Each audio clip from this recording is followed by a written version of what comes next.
हाय friend, मैं Praveen Kumar duet education centre में स्वागत है। आज हम क्लास 10 का केमिस्ट्री के बारे में समझेंगे।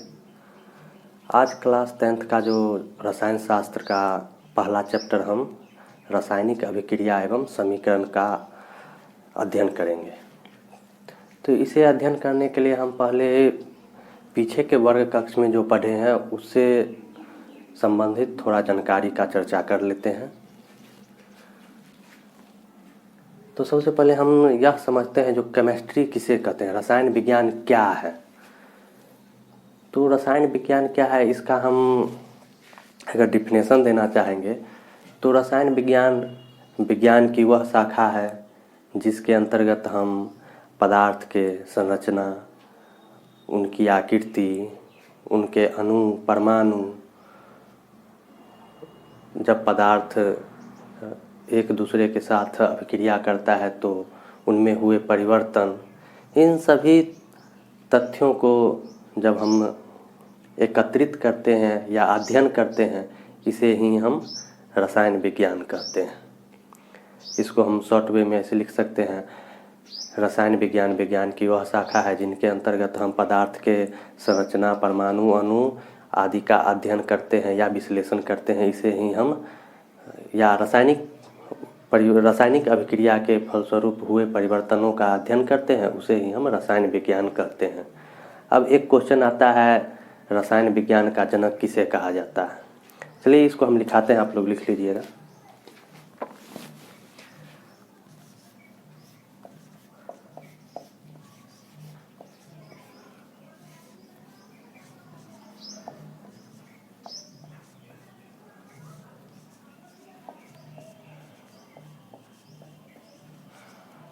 तो बच्चों, रसायन विज्ञान के जनक एंटोनी लेवोजियर को कहा जाता है।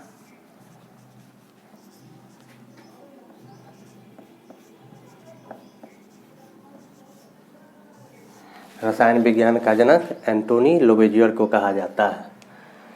चलिए अब हम चर्चा कर लेते हैं सबसे पहले पदार्थ का।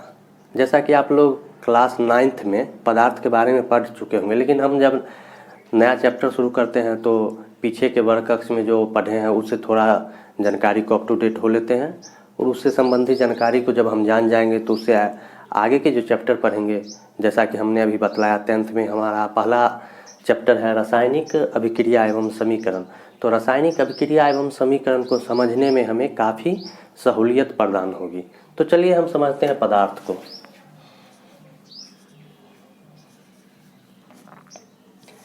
तो यहाँ पे क्वेश्चन उठता है, पदार्थ क्या होता है।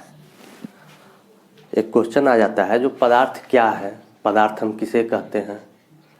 तो अगर हमें इसका डिफिनेशन लिखना रहेगा तो हम लिख सकते हैं, जो पदार्थ हम उसे कहते हैं जो स्थान घेरे, जिसमें द्रव्यमान हो या जिसे हम अपने ज्ञान इंद्रियों के द्वारा महसूस कर सके, उसे हम पदार्थ कहते हैं।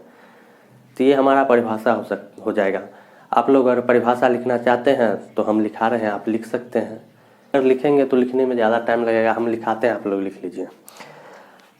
पदार्थ वैसे वस्तु को हम कहते हैं जिसमें द्रव्यमान हो, जिनमें आकृति हो, जो स्थान घेरे, या जिसे हम अपने ज्ञान इंद्रियों के माध्यम से महसूस कर सके, उसे हम पदार्थ कहते हैं। जैसे कि अगर ये मार्कर है मेरा, तो ये मेरा मार्कर पदार्थ कहलाएगा, क्योंकि इसका कोई आकृति है, जैसा कि इसका लंबाई है, इसमें मोटाई है, उसके बाद इसमें वजन भी है, इसमें कुछ तो वेट है, इसका मान लेते हैं 20 ग्राम या 30 ग्राम ही जो भी हो, लेकिन इसमें कुछ वजन है।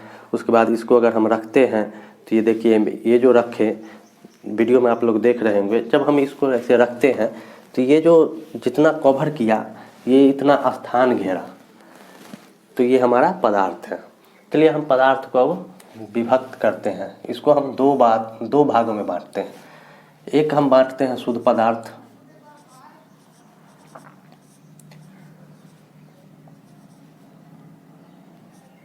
और दूसरा है अशुद्ध पदार्थ।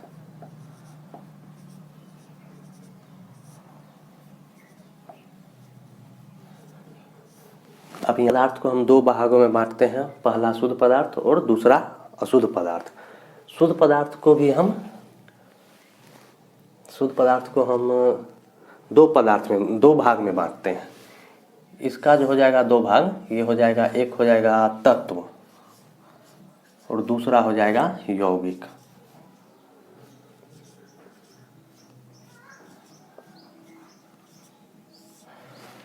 और अशुद्ध पदार्थ को हम फिर दो भाग में, इसको भी हम दो भाग में बांटते हैं। एक हो जाएगा समांगी, नहीं, इसको अशुद्ध पदार्थ को हम मिश्रण में बांटते हैं, सॉरी, अशुद्ध पदार्थ मिश्रण हो जाएगा।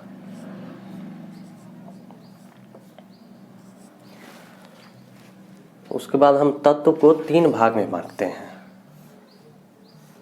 तत्व को हम पहले बांटते हैं, तत्व को हम तीन भाग में बांटते हैं। तत्व का पहला हो जाएगा धातु, धातु, अधातु और उपधातु, ये तीसरा उपधातु। और यौगिक को हम दो भाग में बांटते हैं। यौगिक का दो भाग हो जाएगा, पहला हो जाएगा सहसंयोजी बंधन,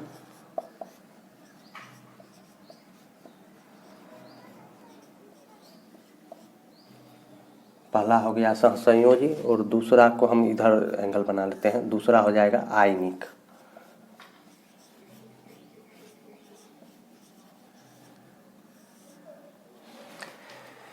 तो ओवरऑल हम फिर से देखते हैं जो पदार्थ को हम किस तरह से विभक्त करते हैं। तो पदार्थ को हम पहले दो भाग में बांटे, शुद्ध पदार्थ और अशुद्ध पदार्थ। अशुद्ध पदार्थ को हम दो भाग में बांटते हैं, पहला तत्व, दूसरा यौगिक। और तत्व को हम तीन भाग में बांटते हैं, धातु, अधातु और उपधातु।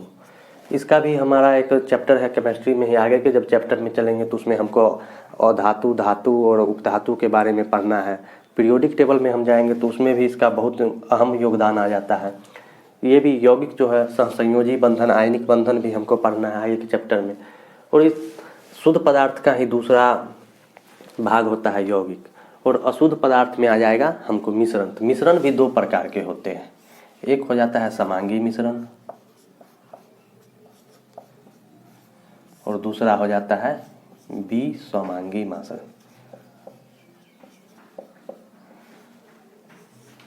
तो ओवरऑल हमने देख लिया, पदार्थ को दो भाग में बांटे, शुद्ध पदार्थ, अशुद्ध पदार्थ। शुद्ध पदार्थ को हम दो भाग में बांटे, तत्व और यौगिक।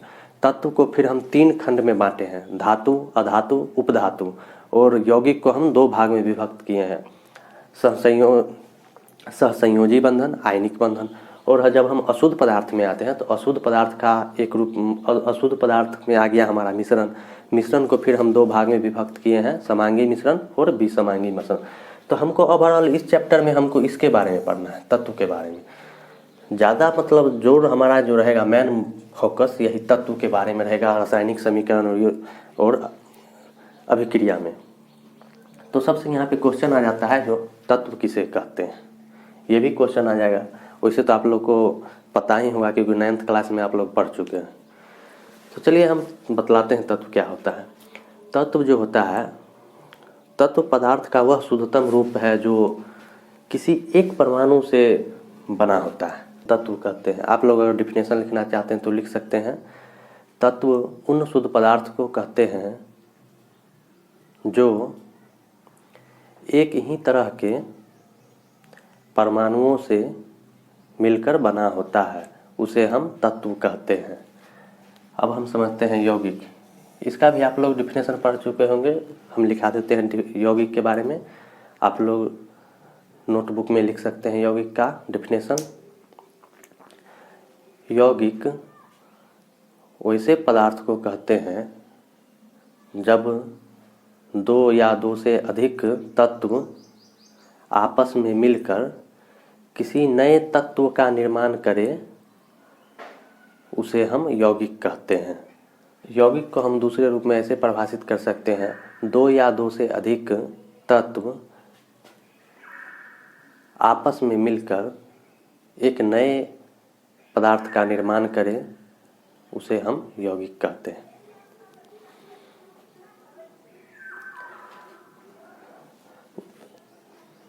अब हम मिश्रण का समझते हैं। जब किसी दो पदार्थ को मिश्रण का हम बता रहे हैं, जब दो तत्व को आपस में मिलाया जाए और दोनों आपस में मिल जाए उसे हम मिश्रण कहते हैं। जैसे कि हम मान लेते हैं जो कोई है मिट्टी है और बालू है, जब मिट्टी और बालू को हम मिला देते हैं तो इसे हम मिश्रण कहेंगे। इसका डिफिनेशन हम इस तरह से भी दे सकते हैं, जब किसी दो तत्व को या दो पदार्थों को आपस में मिलाया जाए लेकिन वह रासायनिक रूप से न मिला जाए उसे हम मिश्रण कहते हैं।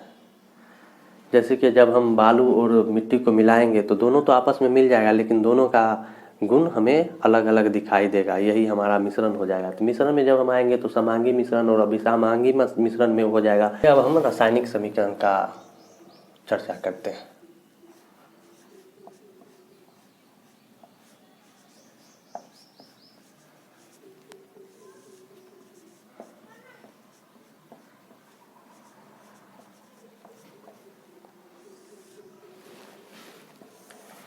अब आ जाते हैं रासायनिक समीकरण। तो रासायनिक समीकरण हम किसे कहते हैं?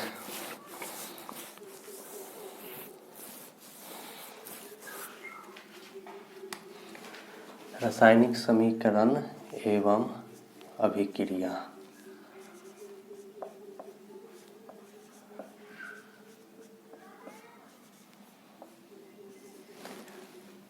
ये हमारा चैप्टर है, फर्स्ट चैप्टर, रासायनिक समीकरण एवं अभिक्रिया। तो अब हम सबसे पहले समझते हैं रासायनिक अभिक्रिया। रासायनिक अभिक्रिया क्या होता है, इसको हम समीकरण के माध्यम से आप लोगों को समझाते हैं। जैसा कि हम CaCO3 ले लेते हैं, CO प्लस CO2। जब हम CaCO3 की अभिक्रिया कराते हैं तो CaO और CO2 में विभक्त हो जाता है। इसी तरह जब हम H2 और O2 की अभिक्रिया कराते हैं तो H2O में विभक्त हो जाता है। तो यही हो जाता है हमारा रासायनिक अभिक्रिया। तो जैसा कि हमने दो समीकरण लिखा है रासायनिक समीकरण एवं अभिक्रिया के तहत। जैसा कि पहला हमने लिखा है CaCO3, जब ये रासायनिक अभिक्रिया करता है तो CaO और CO2 में विभक्त हो जाता है। ठीक इसी तरह जब H2 और O2 को हम अभिक्रिया कराते हैं तो H2O का निर्माण होता है। तो यहाँ पे आ जाएगा जब रासायनिक अभिक्रिया किसे कहते हैं। तो रासायनिक अभिक्रिया को हम परिभाषित करते हैं इस तरह। चलिए अब रासायनिक अभिक्रिया का डिफिनेशन आप लोग लिख लीजिए, हम बता रहे हैं, आप लोग लिख लीजिए नोटबुक पे। रासायनिक अभिक्रिया, जब कोई पदार्थ अकेले या किसी अन्य पदार्थ के साथ अभिक्रिया करके एक या एक से अधिक नए गुण वाले यौगिक का निर्माण करे उसे ही हम रासायनिक अभिक्रिया कहते हैं।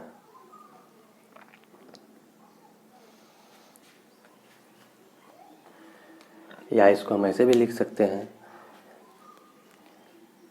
रासायनिक अभिक्रिया, जब कोई पदार्थ अकेले या किसी अन्य पदार्थ के साथ अभिक्रिया करके नए गुण वाले पदार्थों का निर्माण करे उसे हम रासायनिक अभिक्रिया कहते हैं।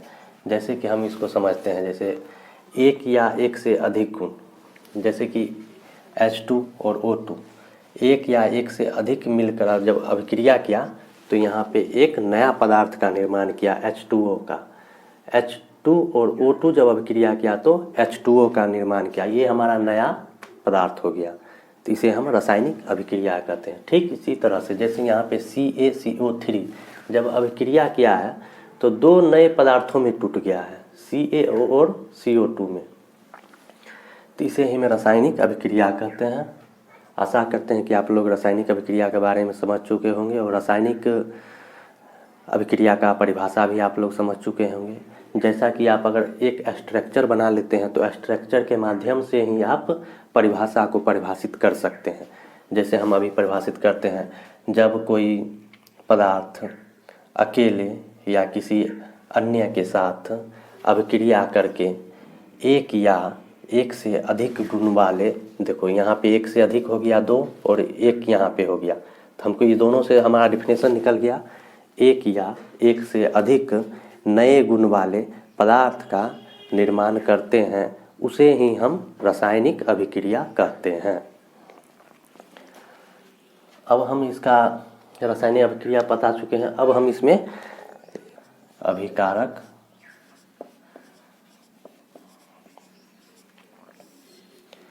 अभिकारक के बारे में चर्चा करना है, और दूसरा हो जाएगा प्रतिफल या उत्पाद। प्रतिफल को ही हम उत्पाद भी बोलते हैं, प्रतिफल या उत्पाद। ये जो हुआ ना, जब हम दो अभिक्रिया को रिएक्ट कराएंगे तो तीसरा जो हमारा निर्माण होता है, जो अभिक्रिया करने के फलस्वरूप हमें मिलती है, उसे ही हम प्रतिफल या उत्पाद कहते हैं। और अभिकारक, अभिकारक जो हो जाएगा जब हम जिस पदार्थ की अभिक्रिया कराएंगे उसे अभिकारक कहते हैं। चलिए आप लोग इसका डेफिनेशन लिखिए, हम लिखा रहे हैं अभिकारक। वैसे तो क्वेश्चन बाई चांस ही आता है एग्जाम में, लेकिन आप लोग लिख लीजिए नोट में। अभिकारक,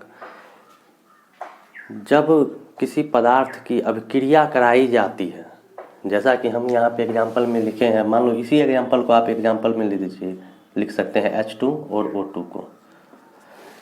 जब हम किसी पदार्थ की अभिक्रिया कराते हैं तो जिस पदार्थ की हम अभिक्रिया कराते हैं उस पदार्थ को हम अभिकारक कहते हैं।